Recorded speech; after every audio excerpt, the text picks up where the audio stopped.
Graças a Deus. Queridos, recebeis a paz do Senhor Jesus. Por gentileza, 2 Coríntios capítulo 12. Quando você abre a sua Bíblia, quero externar ao Senhor minha gratidão, louvar o nome de Deus por essa noite poder estar se alegrando e cultuando com parte do rebanho que irá povoar o céu. Amém? Queridos, nós estamos aqui é porque a misericórdia do Senhor, ela é a causa de não sermos consumidos. Se não fosse a misericórdia de Deus, o nosso inimigo já teria nos tragado vivo. Mas porque a misericórdia dele, ela se renova a cada dia, hoje nós estamos aqui. Também, de antemão, quero fazer minha gratidão à vida do pastor Vanderlei, que nos fez esse convite. Deus abençoe a vida do Senhor, pastora Dani. Que Deus prospere o trabalho de vossas mãos, amém? Que a bênção do Senhor esteja sobre o seu lar, sobre a sua casa. Deus abençoe a vida do pastor Joaquim, uma honra estar aqui. Pastor Marcone, Deus abençoe a vida do Senhor, pastor, e de toda a igreja. Também fazer menção aqui do Júnior, Tamires, Carlos. Deus abençoe a vida de cada um de vocês, amém? Que o Senhor lhes guarde. Localize por gentileza o capítulo 12 de 2 Coríntios, a partir do versículo 1. Como foi falado, congrego na Estrela da Manhã, liderado pelo pastor Robson e pastora Márcia. Estou debaixo da bênção deles e trago a paz na minha liderança. A igreja recebe. Amém. Sou casado, minha esposa não está comigo porque ela é líder do círculo de oração e do grupo de irmãs e ela optou a ficar em nossa congregação, mas estou aqui debaixo da bênção dela e também do pastor Marcos. Pastor Marcos é meu filho de 3 anos. Eu consagrei ele a pastor, né? Tem gente que desce do monte como apóstolo, querubim, arcanjo, e eu consagrei ele a pastor, amém? E estou debaixo da bênção da minha família. Quem encontrou o texto de capítulo 12, diga amém. Amém. Se é necessário que me glorie, ainda que não convém, passarei as visões e as revelações do Senhor. Conheço um homem em Cristo que há 14 anos foi arrebatado até o 3º céu. Se no corpo ou fora do corpo, não sei, Deus o sabe. E sei que o tal homem, se no corpo ou fora do corpo, não sei, Deus o sabe, foi arrebatado ao paraíso e ouviu palavras inefáveis, as quais não é lícito ao homem referir. De tal coisa me gloriarei? Não, porém de mim mesmo salvo nas minhas fraquezas, pois se eu vier a gloriar-me, não serei nécio, porque direi a verdade, mas abstenho-me para que ninguém se preocupe comigo mais do que me vê ou de me ouve. E para que não se ensoberbecesse com a grandeza das revelações, foi-me posto um espinho na carne, mensageiro de Satanás, para me esbofetear a fim de que não me exalte. Por causa disso, 3 vezes pedi ao Senhor que lhe afastasse de mim. Então ele me disse: a minha graça te basta, porque o poder se aperfeiçoa na fraqueza. De boa vontade, pois, mais me gloriarei nas fraquezas, para que sobre mim repouse o poder de Cristo. Pelo que sinto prazer nas fraquezas, nas injúrias, nas necessidades, nas perseguições, nas angústias por amor de Cristo. Porquanto sou fraco, então é que sou forte. A igreja diga amém. Se assenta em nome de Jesus, você que tem assento. E olhe para a pessoa que está ao teu lado e diga para ele: Deus vai te usar tanto hoje. Me ajuda aí, irmão. Diga para ele: Deus vai te usar tanto hoje. O propósito de Jesus é único com a humanidade, meus irmãos. Nós sabemos que ele veio a fim de resgatar o que se havia perdido e de restabelecer a igreja de Cristo na terra, a noiva de Cristo. Quando nós olhamos para o contexto histórico, nós analisamos e percebemos que Jesus, ele era Deus, ele não tinha necessidade de vir para a terra. Deus, ele sendo soberano, nós sabemos que ele não tem obrigação de explicar ou mostrar para alguém quem ele é, porque quem é não precisa falar que é, quem faz não precisa falar que faz, quem tem não precisa estar mostrando que tem. Deus, ele é soberano. Ele não tinha necessidade alguma de vir morrer pela humanidade. Se ele quisesse, ele teria poder para pular o período da crucificação e salvar o homem das mãos de Satanás e tirar o pecado da humanidade. Assim como ele tomou a chave da morte. Mas com Deus as coisas não trabalham na facilidade. Deus ele não vai pelo caminho mais fácil. Haja vista que nós sendo humano, nós tentamos por muitas das vezes driblar a morte. Nós não queremos morrer. E quando nós vemos que tem perigo em algum lugar, é arriscado ir para algum ambiente, nós falamos, eu não vou porque é perigoso. Mas Jesus não. Jesus ele não tentou driblar a morte. Ele já veio para bater de frente com ela. Foi a morte que tentou driblar Jesus, mas não conseguiu. Ele veio a fim de buscar toda a humanidade. O propósito dele é estabelecer a igreja na terra, a fim de um povo ser separado para ele. Porque quando nós olhamos no Antigo Testamento, Jesus ele vai refazer a humanidade.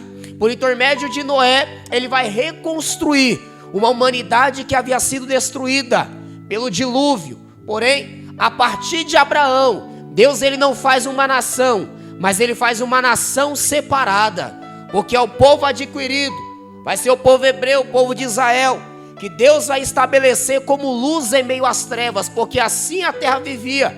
Porque por mais que a luz visível já existia, Deus teve que mandar uma luz invisível para clarear a vida dos homens. E esse povo foi Israel. Porém, eles não aceitaram a graça manifestada do Cristo, porque eles estavam vivendo debaixo da lei. Jesus ele veio a fim de resgatar o homem da lei. Ele não veio para quebrar princípio, pelo contrário, ele veio para viver. Porém, ele veio para mostrar ao homem o que era o amor. Um amor indesconhecível pelo homem. O homem não conhecia, não sabia que graça maravilhosa era essa. Então, Deus fez o seguinte: irei eu manifestar a minha graça por intermédio de meu filho.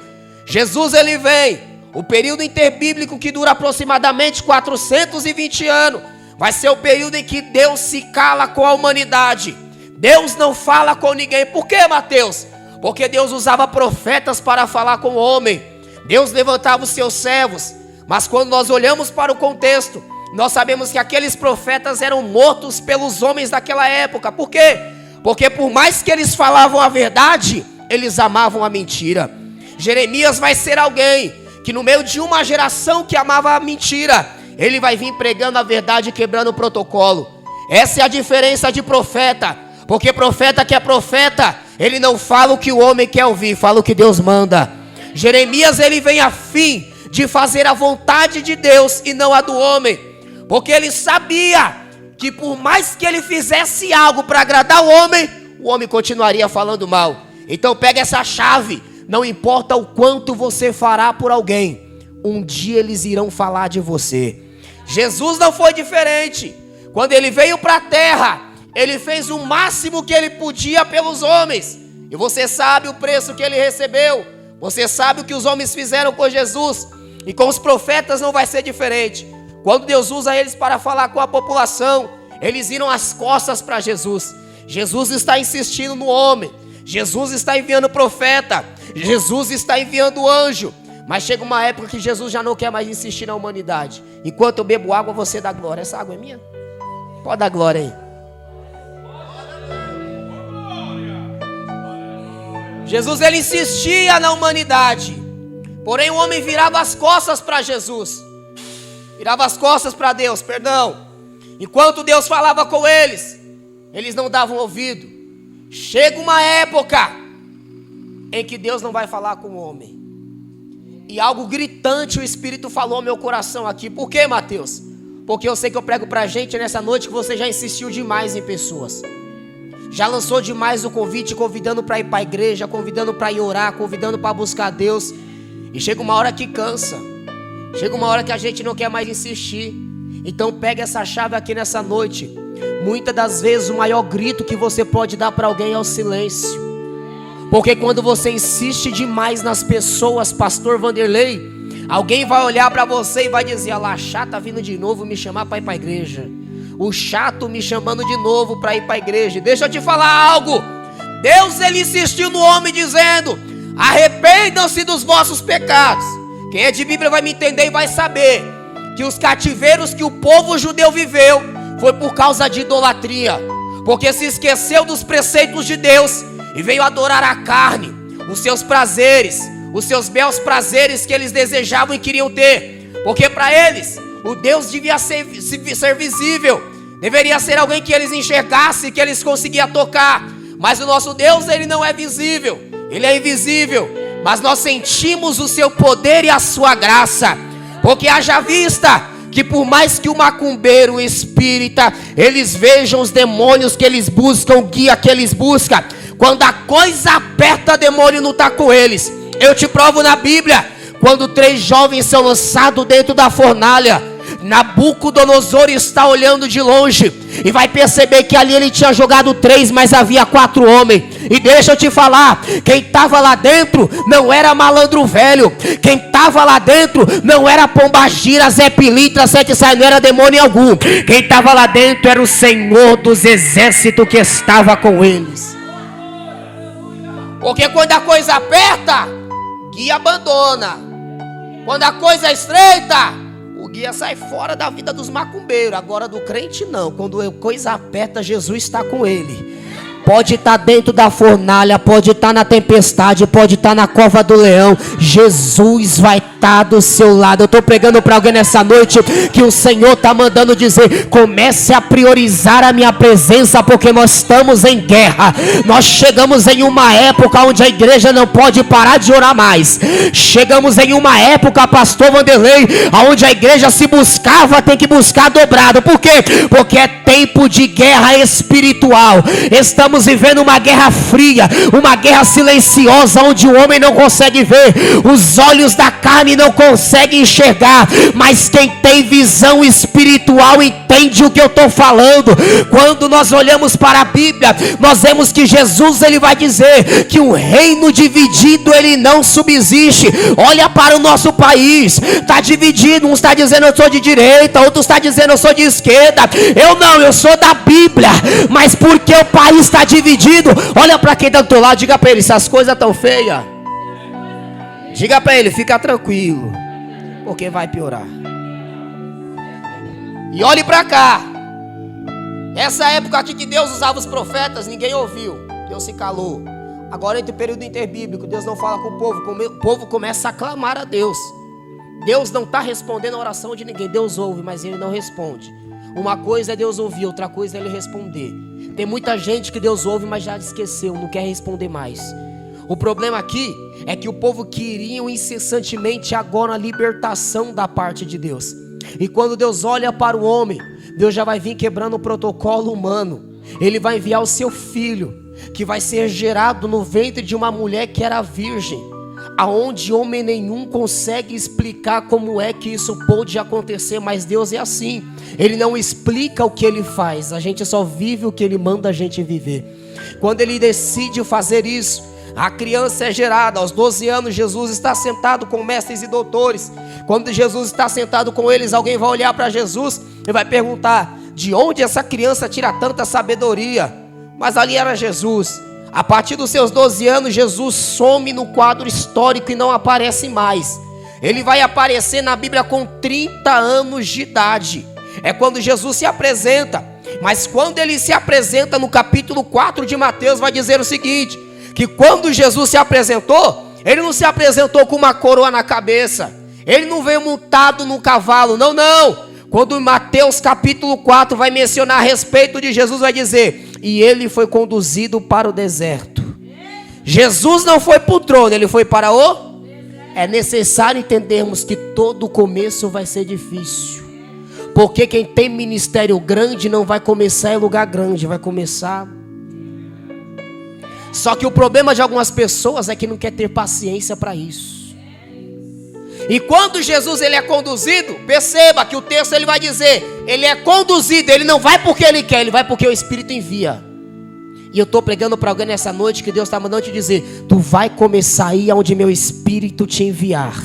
Você não vai pagar preço por causa de ninguém. Você não vai pisar onde não é para você pisar. Você não vai ir onde não é para você ir. Deus está mandando dizer para alguém aqui nessa noite: vou começar a selecionar a porta para você entrar. Se prepara, porque quem vai não é você. Quem vai decidir as agendas não é você. Quem vai decidir os lares não é você. Quem vai te guiar é o Espírito Santo de Deus. Calma aí que eu vou começar a pregar. Ele é conduzido. O propósito de Jesus é vir para morrer, não é para vir para reinar. E o problema aqui é que os discípulos, quando são chamados por ele, eles vão acreditar, Tamires, que o propósito de Jesus é estabelecer o reino na terra. Mas o reino já estava na terra, que era o próprio Cristo. E quando ele vem a fim de realizar os milagres e de morrer pela humanidade, a Bíblia vai dizer que quando ele é crucificado, os discípulos vão se dispensar. Porque uma coisa que Jesus já havia falado antes de sua morte era o seguinte: o pastor será ferido e as ovelhas se dispensarão. E ali Pedro, ele vai olhar para Jesus e vai dizer: mestre, não fala isso. E Jesus vai dizer: para trás de mim, Satanás. Porque ali o inimigo tomou a boca de Pedro. E tem crente que é assim: se não vigiar, o diabo usa também. Até quem é do mundo mesmo. Porque eu vou falar um negócio aqui particular. Quando eu era do mundo, eu falava assim para a professora. Eu era do mundo ainda, pastor. Dava um trabalhinho. Falava, professora. A irmã da Mônica, minha esposa, estudava comigo. Eu falava assim: professora, no meio da sala, vou casar com a irmã da Monique. Brincando, né? Mas a boca já tinha poder. E ela nem falava comigo. Eu falando: vou casar com a irmã da Monique. Falando para as professoras davam risada, todo mundo dava risada. E a Mônica falava com os primos dela, que já me conhecia, falava: Deus me livre de casar com esse menino. Falou. Aí passou o tempo, vim para Jesus, ela veio na mesma época, começamos a conversar, mas eu nem queria saber de relacionamento. Minha vida estava totalmente para Jesus, não que hoje não esteja, mas estava 100% para Jesus. Mas ali, um dia eu fui numa tarde da bênção, lá na igreja da Curva, e a missionária Zenaide, se eu não me engano é o nome dela, que estava na mãe da missionária Priscila, estava na direção da tarde da bênção, e ali eu orando, falando com Deus, os pratos vindo, e a gente sendo jovem sabe que a gente tem que lutar, chorar, guerrear, para resistir às vontades carnais. E ali vindo o prato da direita, da esquerda, da frente, da retaguarda, e eu falando com Deus. Aí de repente Deus tomou a missionária Zenaide para me falar comigo: o que é de você não está lá fora, está aqui dentro. Eu falei: na curva? Falei com Deus. Aí eu fui para casa. Aí eu pensando nisso, no outro dia, eu não cumprimentava ninguém, mão na bochecha. Aí um dia nós estávamos no culto, porque eu pedi para Deus assim, eu falei: Deus, eu quero uma esposa que comigo ela limpa a igreja. Essa foi minha oração. Eu nem orava, nem dava detalhe. Eu falei: ela tem que me ajudar a limpar a igreja, porque a gente sabe que nos dias de hoje, um jovem querer limpar a igreja, meu Deus do céu. Aí eu falava: Deus, coloca alguém para andar comigo.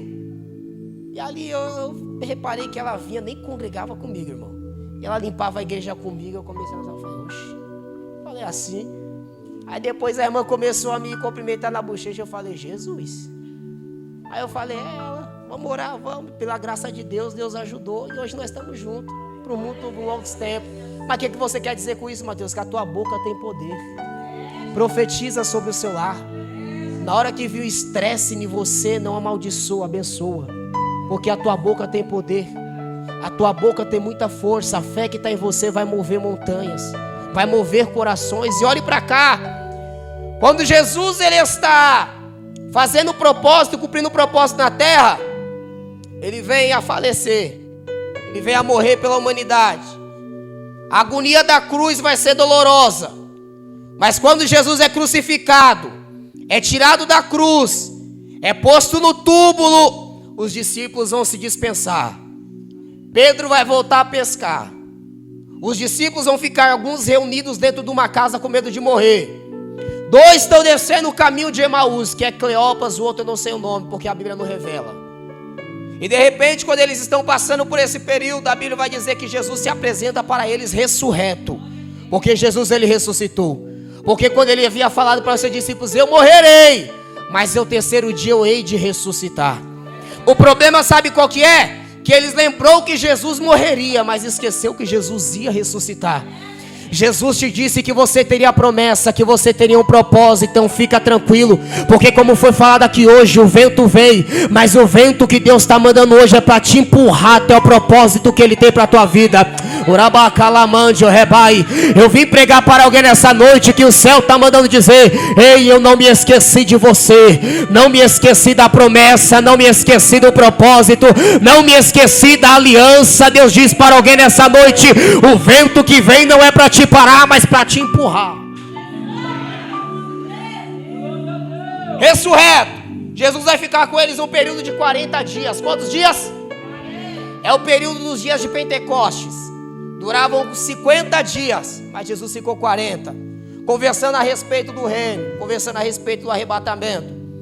Porém ali, Jesus ele vai estar reunido com seus discípulos no capítulo 1 de Atos.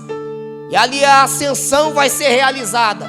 Jesus vai ser levado até o céu, porém ele havia deixado uma promessa para eles, dizendo o seguinte: ficai na terra de Jerusalém, e esperai pela promessa do meu Pai, que escrito está que serás revestido do alto com poder.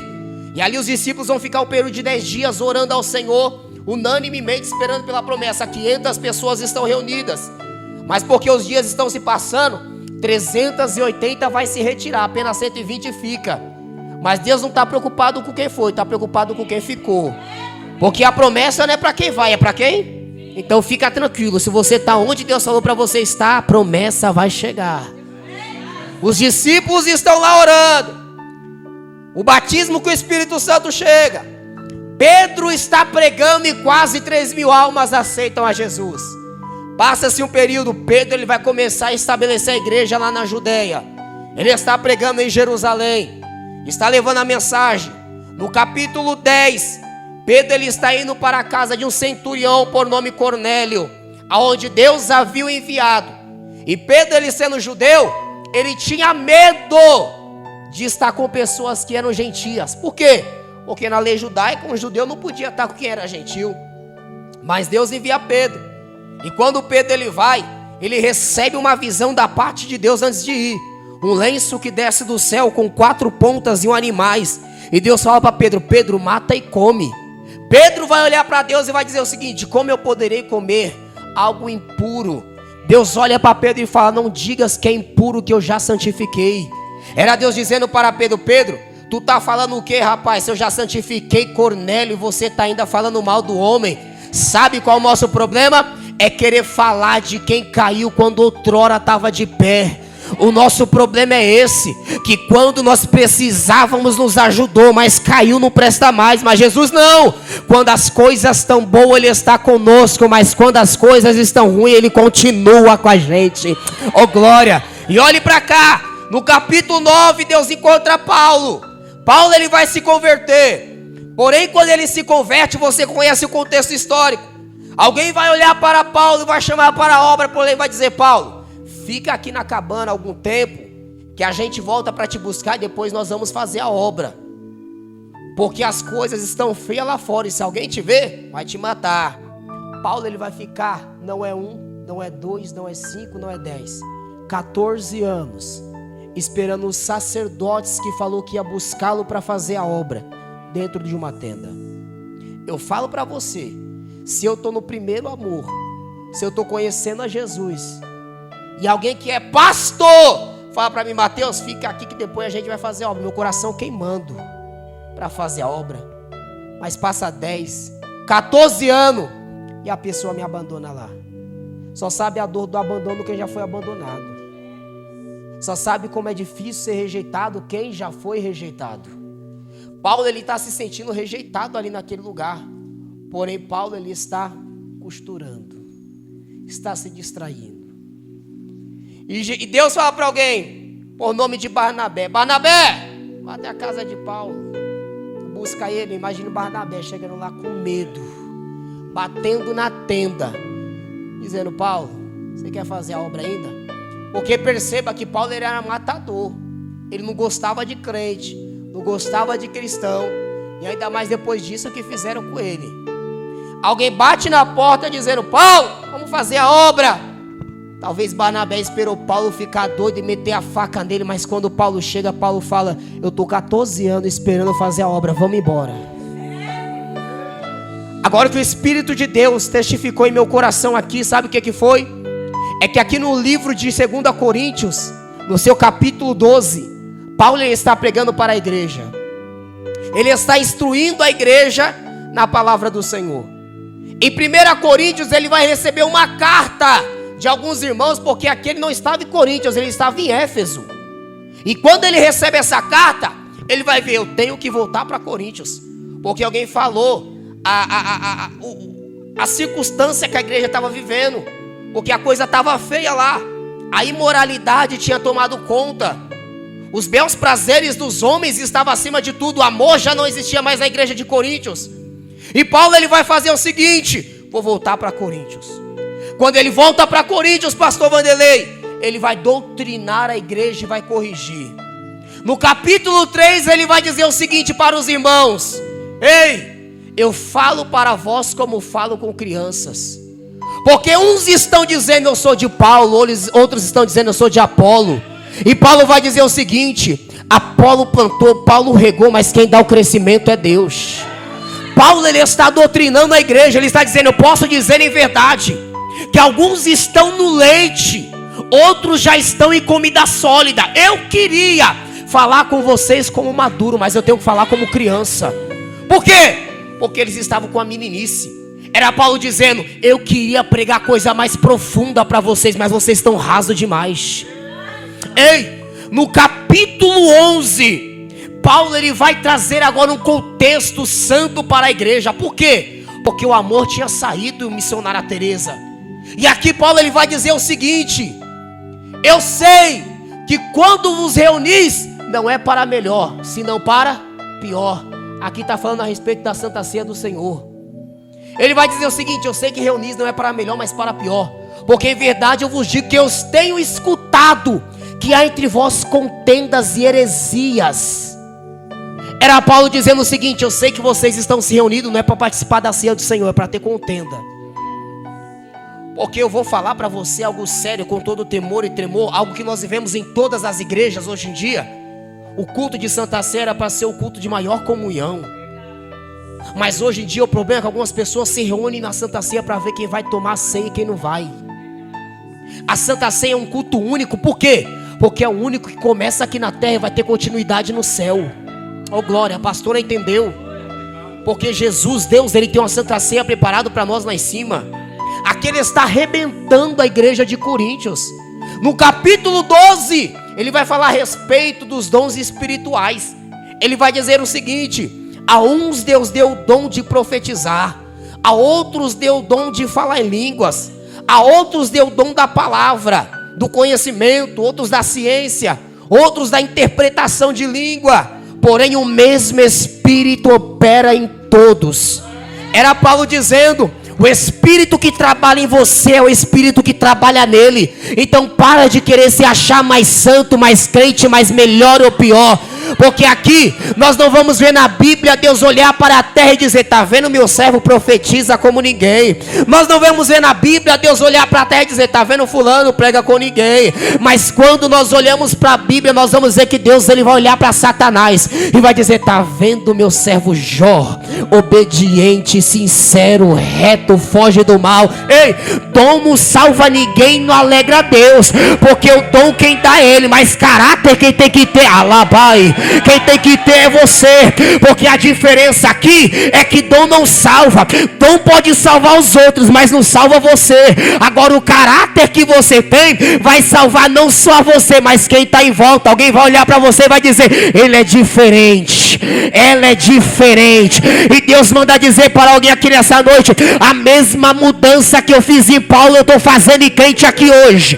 Porque a mudança foi radical, a mudança foi extraordinária. E Deus manda dizer para alguém, talvez você entrou aqui precisando de uma mudança, e Deus está dizendo, receba a mudança que meu Espírito está te dando hoje.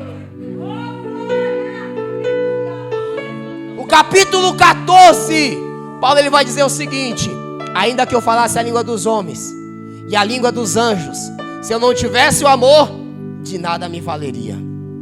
Paulo ele continua doutrinando a igreja.